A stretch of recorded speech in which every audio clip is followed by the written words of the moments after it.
Welcome back to American Monarch Radio. I am your host, the Catholic Esquire.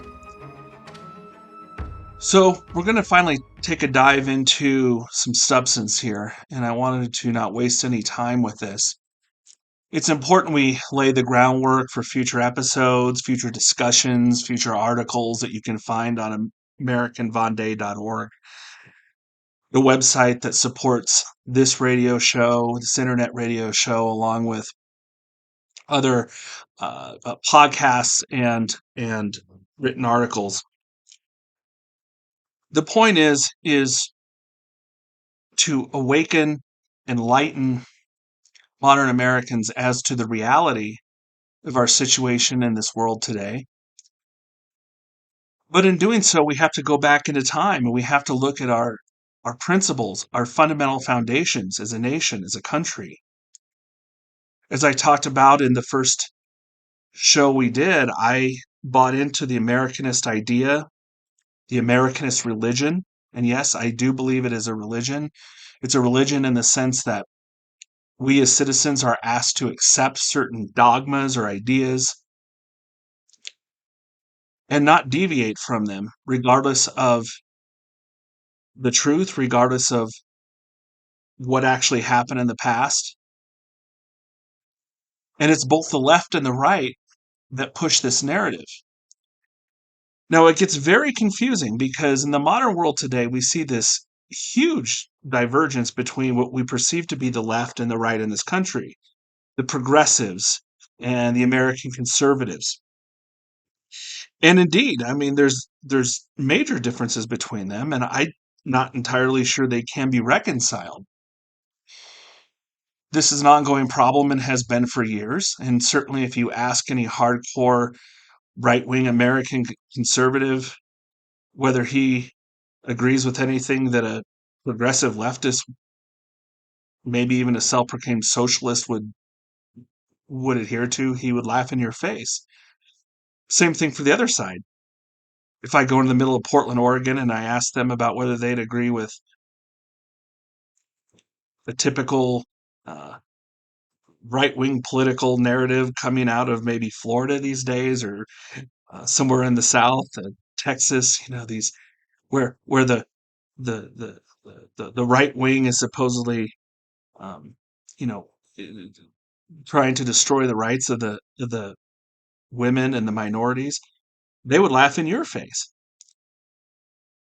But you see, my friends, all of this and what I'm trying to tell you and what I'm hoping to get across on this radio show and on the American Von Day Institute website is that the reason why nothing ever changes in this country, why everything seems to get worse, why everything never, yes, never changes. That's the best way I can say it. Never changes is because the fundamental principle of both the American right and the American left, the fundamental root of their ideas are the same. Now, this may come as a shock to people. I have no doubt it would. And it does require a little bit of thinking out of the box here. But what I'm here to tell you is that this box that you've been given to think in is pre planned, it's predetermined, and it's designed for you to never think outside of it.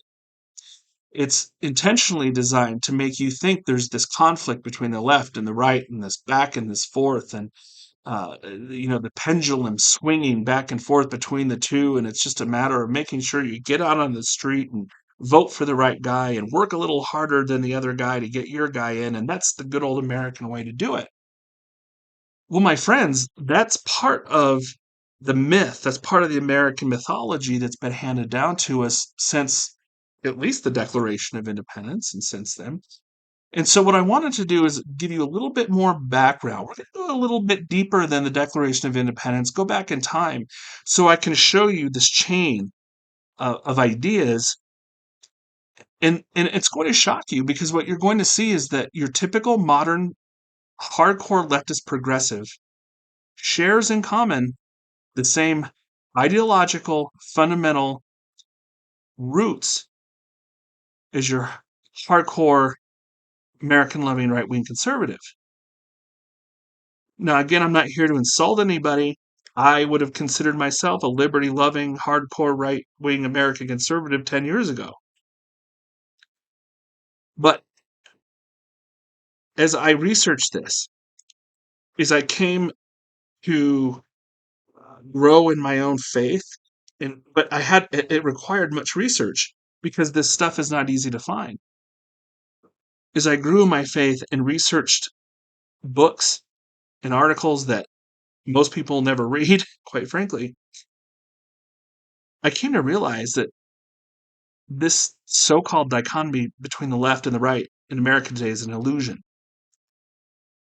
There is a third alternative, but 90% of the country doesn't know about it today, even though it's been around for a long time. So what is this philosophical, ideological history that I'm referring to? What you have to understand, my friends, is that since the collapse of the Roman Western Empire, there this notion of Dark Ages, which was a political term designed to dissuade anybody from actually looking into what happened during those years, there was a lot going on. There was a lot of culture building.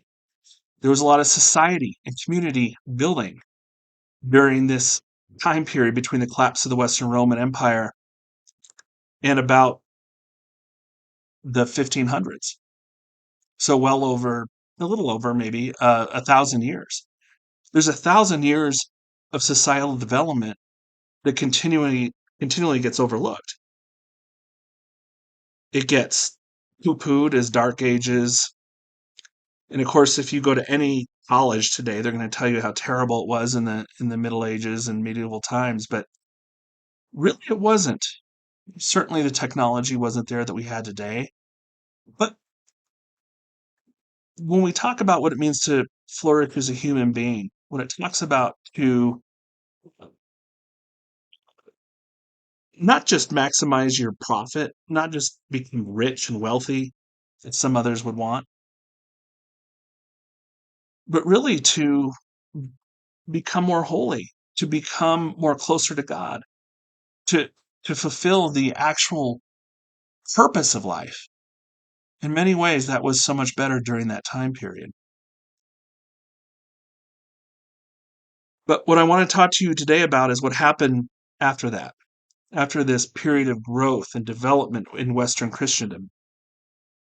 We come, of course, to the Protestant Revolt, Protestant Reformation, as some call it.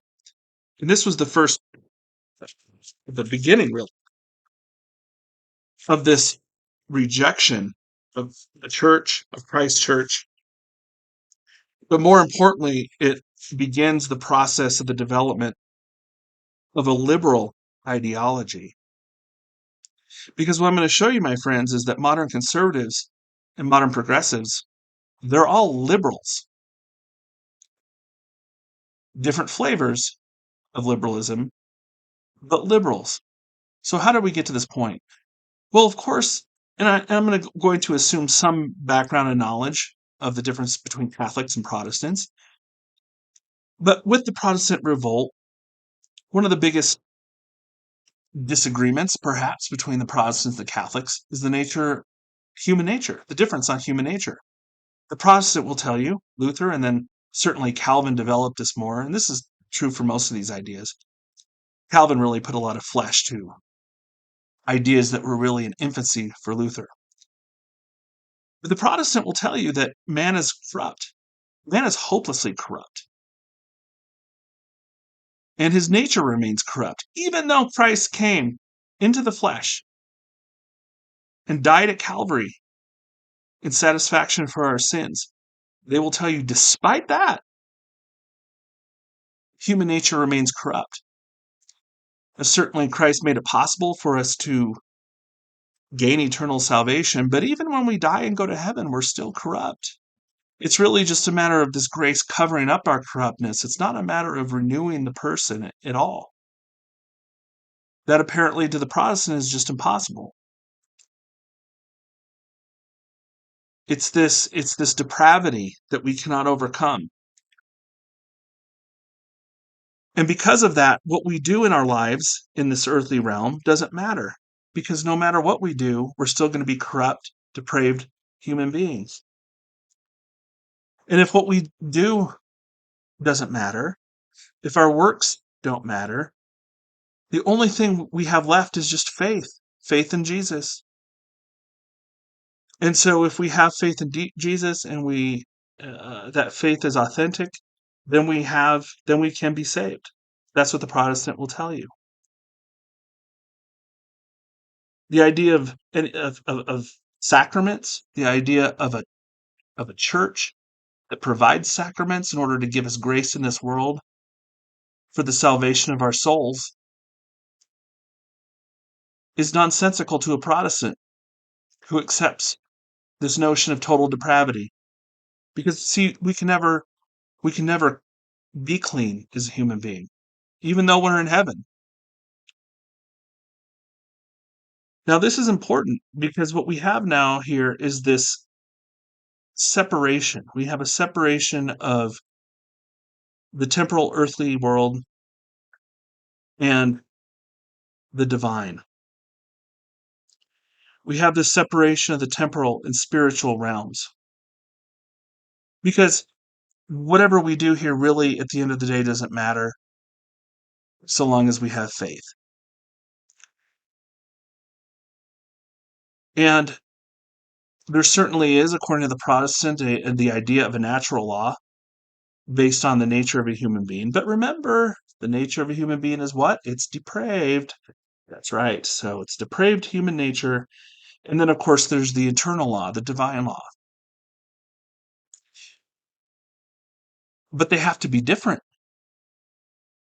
because we as human beings are wretched, corrupt, and depraved, unlike the divine, which is perfect. And so we begin also to see this separation between the natural law and God's eternal law.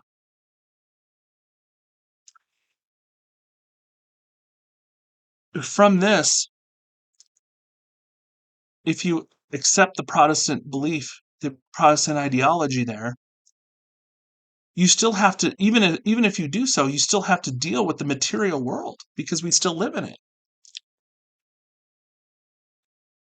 And in order for that to happen,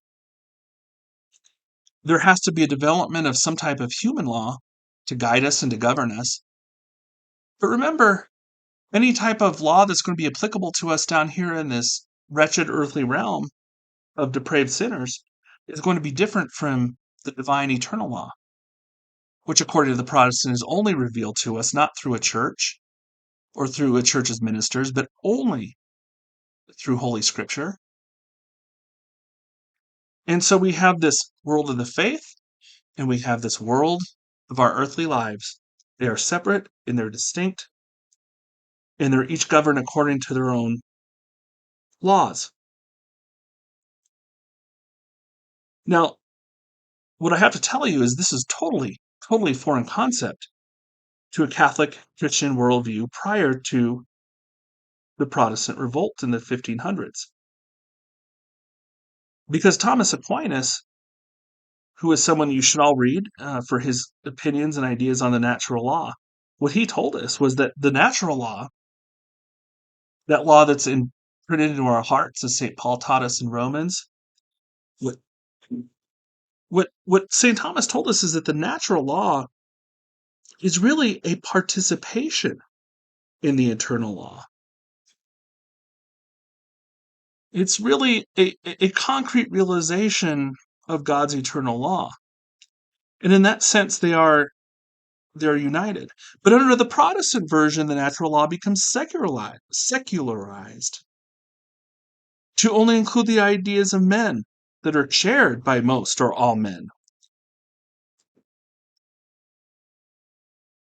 And so that's a fundamental difference between our ideas of natural law, between the Protestant and the Catholic. And so from there we go into the future after the Protestant revolt, and we encounter, not surprisingly, new ideas, philosophical ideas. We call this the Enlightenment. Why is it Enlightenment? Well, because remember the Dark Ages of Western Christendom. Now the world is going to become enlightened. They're going to be smartened up to to what it really means to be a human being, which of course entails reason, but it's going to be reason without the guidance of faith. Remember, there's that separation now between faith and reason. And in a sense, reason for the enlightened man becomes an idol. Because according to many of the Enlightenment philosophers, many of whom were atheists, not just Protestant, it was only by and through man's reason that we could come to know goodness and truth. But if that's the case, and we don't need divine revelation, we don't need a church to guide us towards the truth and towards goodness into becoming holy, what are the conditions that are necessary for reason to succeed? Of course, education, but reason must be free to exercise itself. It cannot be subject to any outside influence or oppression. Man, as a free individual, human being, must be able to exercise his reason freely without the influence of superstition or control of others, such as a priest or a pope in Rome. Each individual must be free to ascertain truth for themselves. And that means they have to have a freedom of conscience. They have to be able to have a freedom of religion if they want to have a religion at all. They have to be free to exercise their natural human instincts, such as sexuality. For reason to rule, there has to be a level of freedom. And this is how we get to the concept of liberty. Because with the enlightened man, the man who freed himself from the chains of the church, the chains of the teachings of even the gospels, what the enlightened man needs in this new world is liberty. Liberty to not just do what one will, but liberty to think what one wants. And this is an important point here. What we find then is if reason is necessary for each individual to flourish, it becomes the individual himself, the individual who becomes supreme. It cannot be subjected to any pressures, influence of a community unless he wants it. He must be free to accept or reject any ideas. He must be free to accept or reject whatever is necessary to flourish or maintain life in a community of persons. And in doing so, the individual now is raised to the level of a sovereign in himself, an ultimate power, the ultimate governing authority, the basic unit of society becomes the individual. You see, this is the thought process I'm working through here that's ultimately going to get us up to where we are today. Now, if we have a world of a bunch of individuals, sovereigns, who must have ultimate liberty to do as he or she pleases, you're going to run into a problem.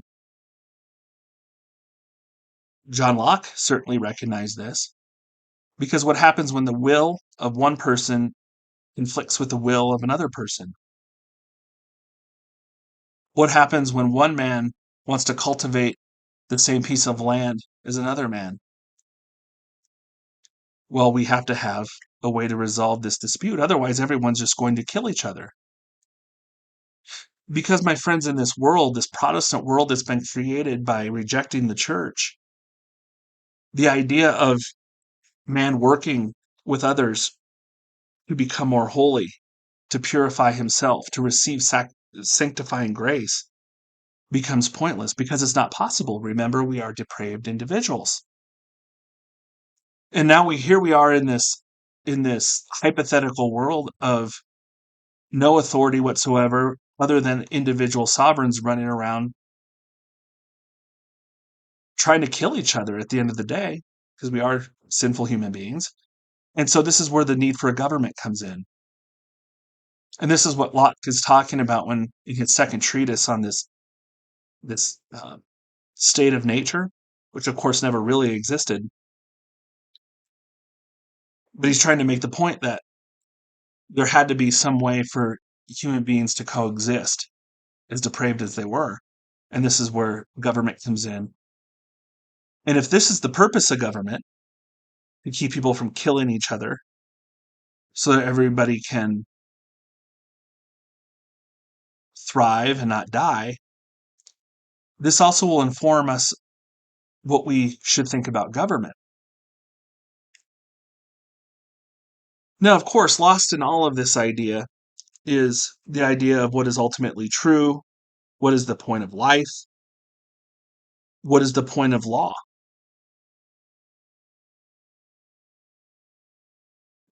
It gets confused by this notion of supreme individuality, supreme liberty, and ultimately liberty itself becomes the goal. Liberty, not the flourishing of a society or the community becomes the goal of government, but just liberty. Allowing man to do whatever he wants, so long as he doesn't interfere with what? With the rights of another person. This is the base level from which modern conservatism and modern progressivism comes from. The acceptance of the notion of liberty. Now, it gets from this point on, once everybody is there does become a difference in opinion on how this liberty is best achieved. They certainly, on one hand, the classical liberals will fight over, and the progressive liberals, they'll fight over how to achieve liberty and how the government should be used to achieve this ultimate goal of liberty. But what's similar about all of this is that God, his influence, the influence of the church, the teachings of the gospel, they're completely removed from this equation for both the conservative right and the progressive left. It's a battle over how government should be used. And yes, there are some philosophical, ideological differences between the conservative right and the progressive left. The conservative right is going to say that because we are all equal as human beings, that's an assumption that needs to be challenged. But let's just say we're all equal as human beings. We all have a certain natural right that must be guarded. That's the purpose of government, to guard and protect our natural rights from infringement by others, including the government itself. And these rights are non-changing. They're inherent in our nature as a human being, and so they cannot change. Whereas the progressive liberal will counter that and say, no, no, what you call rights are actually constructs. They're constructs that simply change over time because our circumstances over history and time change as well. And so you can't just freeze what was right and good in 1776 and still apply that to today in 2023 because the circumstances have changed. And so you have that difference over how liberties must be viewed and applied. On one hand, the conservative right says these are unchanging rights, unchanging truths, because they're inherent in the nature of a human being. The progressive liberal rejects that and says you have, in order to determine a proper liberty for an individual, It depends on the circumstances. Now, to give you an example of how this comes to a concrete reality in modern times, you will have the conservative right and the progressive left both talk about rights, rights, rights, rights. Everybody talks about rights. The conservative American will say, I have a right to bear arms, to protect myself. I have a right to own and use firearms. And indeed, it's protected in this Constitution, and that's why we put it in there, because it's a natural right. Whereas the progressive left will say, you are trying to protect life, but so am I.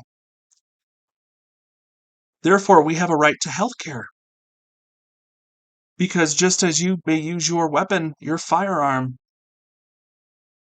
to protect your own life, so most of us need to use healthcare to protect our lives. And so that must be a right also. And so here you have an American right ideology using the doctrine of liberal rights to defend a right to bear arms, and you have the same thing on the left with the progressive defending a rights-based notion of liberalism to defend a right to healthcare. And they disagree about what is a right and what is not. But what they do agree about is that there is such thing as a natural right.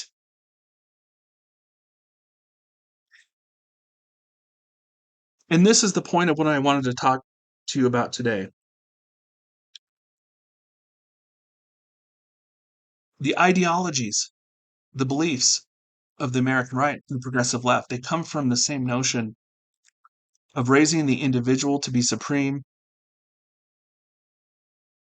of making the notion of liberty an idol.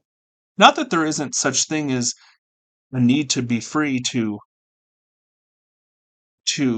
exercise a fully informed conscience, or that there is not a need for freedom to follow the dictates of God.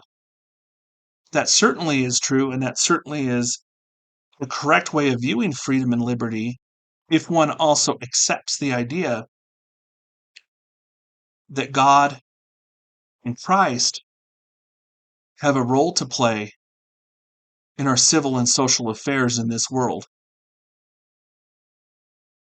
And you can see now how that separation of church and state that began with bad theology coming out of the Protestant revolt has built upon itself to create this false dichotomy between the progressive left and the conservative right to this day,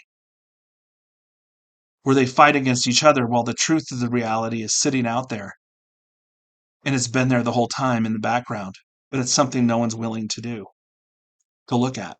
Why isn't anybody willing to look at? Because at the end of the day, when one brings in God, the teachings of the church, especially with regard to morality and sexuality, duties to the poor, economic duties, all of a sudden now, when we do those things, it affects people's pocketbooks, it affects people's pleasures, and it imposes, yes, some obligations on the way we live our lives that can sometimes be uncomfortable, not pleasurable, and something people want to avoid. So it becomes very inconvenient. That's why you don't hear much about people wanting to restore a Christian state. Both the American right and the progressive left reject such an idea outright.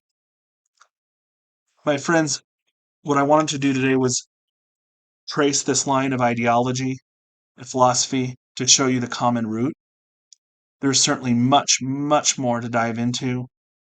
It certainly is much, much more complex. And I hope to get into it in future episodes, future articles. But I hope this set a nice basis for you to understand why there is a third way out there. And it is a return to what we've always known.